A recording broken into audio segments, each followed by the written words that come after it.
So our next session is going to be focused on office organization as it was on our agenda. We talked about the team tasks. We have talked about 75 to 1 patient team, 1+ teams in your offices. And then now we are going into the area which I shared with you, very close to our chief's thought process, Williams, that we need to have a standardized way of making sure our offices have a clear understanding of AM, PM, the buckets, the timelines. And a couple of things I want to share with you on that we have taken the approach of first focusing on CLM and CTAs, and in your documents, and please take these PowerPoint documents, they're green looking, and these are the day in the life of, they look like this on the screen, and the day in the life of a CLM and a CTA, and I'm going to get some of the questions out of the way in the beginning, because one of the question comes is, is it going to be fixed what people do between 8 and 9, 9 to 10, 10 to 11? Answer is yes, but no, not yes. What does it mean is, okay, well, what that means is, it's not like by clock that, it is like 9 o'clock, there is going to be a bell ringing or something in the offices. What that means is, we want to give a guidance between 8 to 9, 9 to 10, 10 to 11, which entire company offices do move same buckets, which is no different than Walmart we talked about, or McDonald's strategy we talked about, HCA hospitals we can talk about. They all have guidances to their businesses. We don't want to leave it just at the whims of anybody, what they are doing at that time. For example, as a leader, if you're executive director or regional manager or CEO of the company, you walk into any office, you should be able to ask that, oh, this is now 10:15, which bucket our CLM teams are moving right now, right? And have they done it? Some of them may do in 15 minutes, some of them may do in 1 hour, depending on the load, competency, focus, and presence of staff, right? Many factors. But we do want to move in the direction of being prescriptive about it and making sure that all our clinical teams, regardless of their location, have a clear understanding of what happens between 8 to 12 in the first half of the day, and what happens between 1 and 5. And assumption here is that all offices open at 8 and at 5. Now some people will say, in my area we open at 8:30 and we end at 5. We have 30-minute lunch. Some will say we don't have 1 hour lunch, we have 30 minutes. All those questions, hold those questions, because that's the decision you need to make with your executive director and your RM. Because company has a policy of the time, and company has this plan, 8 to 12 and 1 to 5. If there are some modifications to that time for some employees, some offices, that's the operating decision you all need to make. But we are going with the company philosophy, AFAM way, 8 to 12, 1 to 5 is our business time in these offices. And I completely understand if you're saying some people are coming at this time and this team is going at lunch this time, that's your local decision you can make. So this particular section, Sarah and I are going to do together. Good morning. It's good to see everyone. We're kind of doing a tag team approach this morning as we address this key piece of the training, because this, like he said, is the foundation. If we don't get organized and make sure that we are all performing the same way, then when we get into the processes this afternoon, you'll see the importance of this. And probably this might be your biggest challenge. And I know as we presented in Florida, and again yesterday with a group, I can kind of see wheels turning in some people's minds, and they're probably thinking about certain employees and how will they approach this. So really it is the foundation of what we're trying to do as far as the AFAM way. And like he said, we're not starting an egg timer and turning it to 60 minutes, and then as soon as it dings, okay, you move as in a factory worker situation to the next task. But what we've discovered by all of our visits is that not every office functions in the same way, and sometimes decisions about what is important is left to staff that maybe not be making the best decisions. So basically what we're saying this morning is we always kind of talked about it, as he said, in buckets. There are certain things that have to occur each day so that we don't get behind. And they're key components, and they're broad general things which may contain many smaller tasks. But when you set a bucket on a wall and say, well, I'm not going to do that today, or something's come up today, and you leave it on that wall, and then the next day maybe you forget about that bucket, you know what happens as leaders, right? Is we get behind. And we get behind because we're not organized. And so as we go through these tasks, day in the life of the CTA, of the CLM, keep that in mind. What we're trying to do is identify those key things that must be moved on a daily basis to keep us from getting backlogged.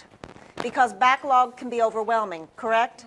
You've been in offices, or maybe you've visited offices, or maybe this describes your office sometime, where you see a month's worth of filing and how overwhelming that becomes because that filing bucket did not get moved on a daily basis. So let's look at the clinical manager tasks first, and there's 4 major buckets that are being moved every day, each morning by a clinical manager. We start each day with a stand-up meeting. And what we're not talking about that everyone has to come in and get into a conference room and sit down and have some type of meeting. But there has to be some, I think, Raj, you discussed it yesterday, in that it could be standing around the coffee machine in the break room. It could be just in the director's office where you say, hey, what's going on? When we get into the process this afternoon, we'll talk about some of the tools that could be used for a stand-up meeting every morning. But it's just a brief review of what the day holds. Any outstanding issues from the afternoon before and what the day holds. It doesn't have to last long. It could be 10 minutes, it could be 15 minutes, it could be 5 minutes. Each day is different, but at least everyone's on the same page that day. So it's very important for the CLM, CTA to have that stand-up meeting. Most of that will pertain to intake-related tasks, right, and care coordination tasks, so that we're meeting those timely, and any open or care coordination issues that are pending. The next major bucket of the day in the morning that needs to be moved are care coordination activities. That could be assignments, scheduling, case conferences. Maybe a clinician is ill that day and you need to reschedule those visits and prioritize those. Also, daily scheduling, frequency, missed visit issues, DVRs. Remember, the clinical manager, to keep those buckets of that payroll billing going, has to approve each DVR and sign off on that. And also, look at the third bullet, spot checking visit notes. That's a key responsibility of that clinical manager, to look at the visit notes and make sure there's a skill documented, that the visit note's been signed and approved. Now, that can pile up if that bucket is not moved every day, correct? But if it was moved every day, you're not talking about that many visit notes, are you? So that's why we're trying to get so organized. The clinical manager and the CTA also have a designated time every day for order management. Orders are vital to be looked at each day. And so for the clinical manager, that means a review of the orders for appropriateness, confirmation, any follow-up, and also any type of MD communications, communications with referral sources, communications with physician about clinical aspects of care. So that spot of time is designated for those important tasks and responsibilities. And then key component is, as we'll get into this afternoon, is the review of plan of care packages, the reviews of starts and research, review and approval, also the review of any type of assessments, evaluations, discharge summaries, and that type of thing. So that's a key component each morning that needs to be handled by that clinical manager to be able to meet our strategic objectives, both financially for the release of the RAP, but more importantly for the comprehensive care plan, so that we can meet our timeline for that.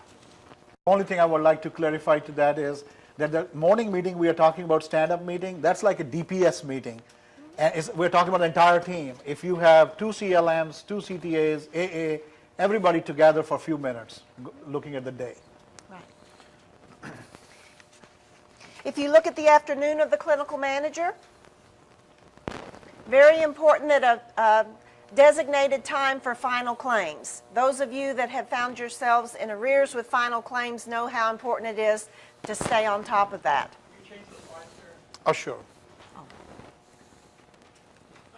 Okay. Final claims updates, review, processing assistance. Now, most of the work that is done for final claims is done by the CTA, basically making sure that all the orders are back signed and the visit notes are there and all. But the clinical manager also has to get involved at times to work through these issues and make sure that we stay on our timeline for releasing of final claims. Any open issues that are related to final claims would be addressed with the CTA by that clinical manager. So the clinical manager does have a key responsibility in this, moving this bucket of final claims along. From 2 to 3 p.m., continue any catch up for final claims, but key component here, and we've had a lot of discussion, and we welcome your discussion too, but this is the designated time between 2 and 3 p.m. in every office in every state where the team clinicians call in a daily report to the clinical manager. I've already seen an eyebrow go up. A lot of people have told us, well, in our office, it works best from 4 to 5, or we do it from 3 to 4, or whatever. But there was a lot of discussion, a lot of input from a lot of different resources. And the thought process was this, twofold. If the clinical manager has a designated time when the clinicians will be calling in a report, and it's an exception report, if the day went perfectly well and there's nothing to report, we're not saying that each clinician is mandated to call in if there's nothing to report. But if the clinical manager knows there's a designated time and the CTA as the assistant realizes that there's a designated time, then they make sure that they are available. They are available to take those calls.